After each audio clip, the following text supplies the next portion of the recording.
ভাই আপনি তো যেহেতু ক্রিকেটার হিসেবে পরিচিত এবং বোর্ডের সাথে অনেকদিন ছিলেন, বোর্ডের যে একটা এই জায়গাতে মোহামেডানের আসলে বা ক্লাব সংগঠকদের কতটুকু থাকবে? মোহামেডান ক্লাব অনেকদিন ধরে কিন্তু ক্রিকেটে চ্যাম্পিয়ন হতে পারছে না। এটা আমাদের একটা ব্যর্থতা। তো আমরা আশা করছি যে মোহামেডান ক্লাব নতুনভাবে যেভাবে সাজাচ্ছে এবং সবার সম্মিলিত প্রচেষ্টায় আশা করছি যে আগামীতে ক্রিকেটে এই দাপটের সাথে শুরু করবে। এবং এখন যেটা ক্লাব একটা বিসিবির সাথে একটা প্রিমিয়ার ডিভিশন ক্লাবদের সাথে একটা দূরত্ব সৃষ্টি হয়েছে। আমি পার্সোনালি আজ ক্রিকেটার আমি মনে করি যে এই দূরত্বটা অতি সত্তর এটার সমাধান দরকার, কারণ ডোমেস্টিক ক্রিকেট কিন্তু আমাদের যথেষ্ট সাফার করছে। এবং আমি মনে করি যে কারণ আমাদের ক্রিকেটের হারটা হয়েছে ডিপিএল এর এটার যদি যথাযথ ক্লাবদের সাথে একটা আন্ডারস্ট্যান্ডিং হয়ে যদি শুরু করা না যায় তাহলে কিন্তু একটা সমস্যার সৃষ্টি হবে। আমরা আশা করি খুব তাড়াতাড়ি এটা শুরু হবে এবং আমাদের ডিপিএল ক্রিকেটের অতি সত্ত্বর মাঠে করা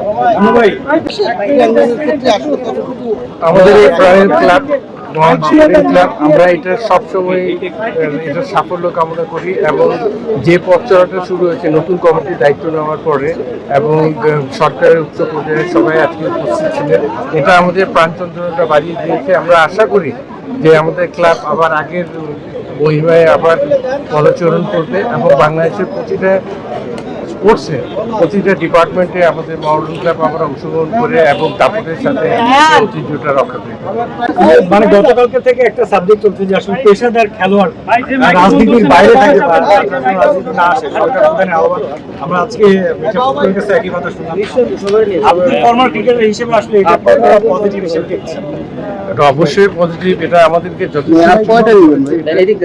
যে খেলোয়াড় যখন কারেন্ট প্লেয়ারদের রাজনীতি করে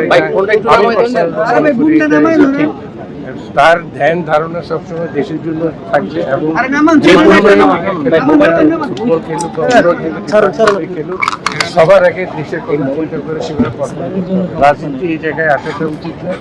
এবং খেলোয়াড়দেরকে কারেন্ট খেলা অবস্থায় রিটায়ার না করা অবস্থায় আমারও পার্সোনালি সাজেস্ট হলো কেউ রাজনীতি না।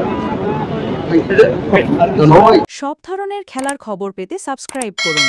সঙ্গে থাকুন খেলার পাতার।